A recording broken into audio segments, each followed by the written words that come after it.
Welcome back to another quick Slayer guide where I give you just the most basic information so you can start slaying right away. And in this guide we're going to be talking about Rune Dragons. So first of all, in order to even fight Rune Dragons, you've got to have two quests completed. The first one is Fate of the Gods and the second one is Ritual of the Majorat. Other than that, it's highly recommended you have at least 90 range, along with 95 prayer, 96 herblore, and 96 summoning. And that's of course so you have soul split and anguish for your prayers. Herblore potion, you want to make sure you have the overloads, and for summoning you want to be able to have a pack yak. So those are the main reasons for those skills. Other than that, the only other really required item is you do want to make sure you have some Dragonbane arrows or Dragonbane bolts. So to get into the inventory, I'm going to be using range, of course, which you should be as well. I'm going to be using Pernix as well as a Noxious Longbow. You can use any combination of range gear that you have. This is just what I'm using.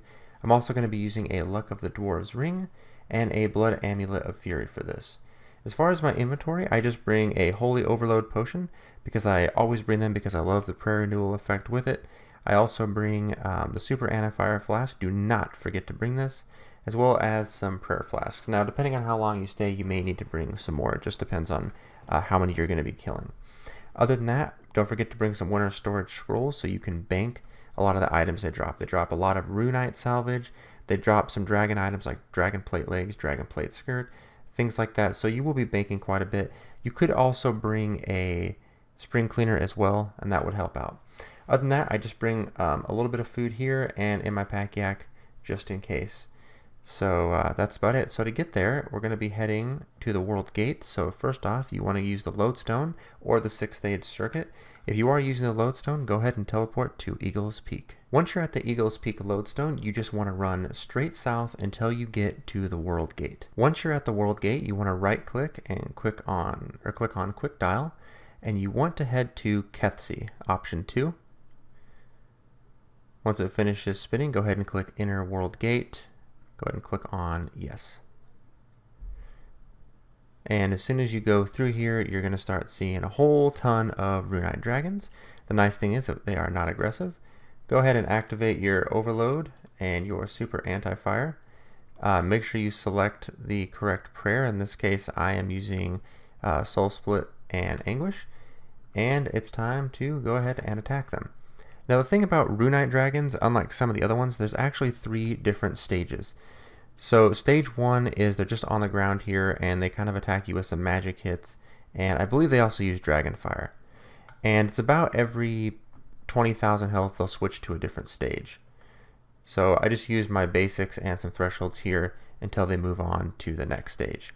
Once they get to about 40,000 health, they're going to take off and fly in the air, and they can use that special ability there, which you just saw, which is like a blue Dragon Fire. It's really nothing to worry about. It's pretty much just regular Dragon Fire with a little bit of magic mixed in, but it's really not that big a deal. And pretty much just tank them there. The last phase here, they hit you with pretty much everything they got, some Dragon Fire and some range attack. So this is the one I would say try to save up most of your thresholds for to hit them here at the end if you're having any trouble with them. But to be honest, they're pretty simple. I mean, they're really not that hard, and there's just nothing to worry about. Something I like that they drop every single time, though, of course, is this Reinforced Dragon Bone.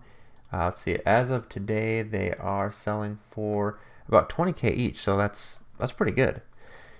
But basically that, after you do that, you just kind of rinse and repeat. So I'll go ahead and get another one killed really quick just so you can kind of see. And again, I just use my basic abilities here, especially on the first phase, not too much really going on. Like I said, they're pretty simple. Go ahead and hit some thresholds. Yeah, once in a while too, I may hit Death Swiftness during phase 2 and then kind of have my thresholds build up. So as soon as I get to phase 3, I can hit them with the thresholds while using Death Swiftness. And that's something else that will take them out pretty quick. And again, here's that attack I was talking about. You know, if you have a Dragon Fire potion, which obviously you're going to have, it's not going to do much to you. And it only hits for like 450 magic, so that's not really that big a deal.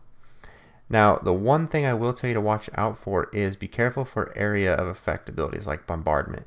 If you do use that here, you're definitely going to hit another dragon, and you could have a couple of them on you at once.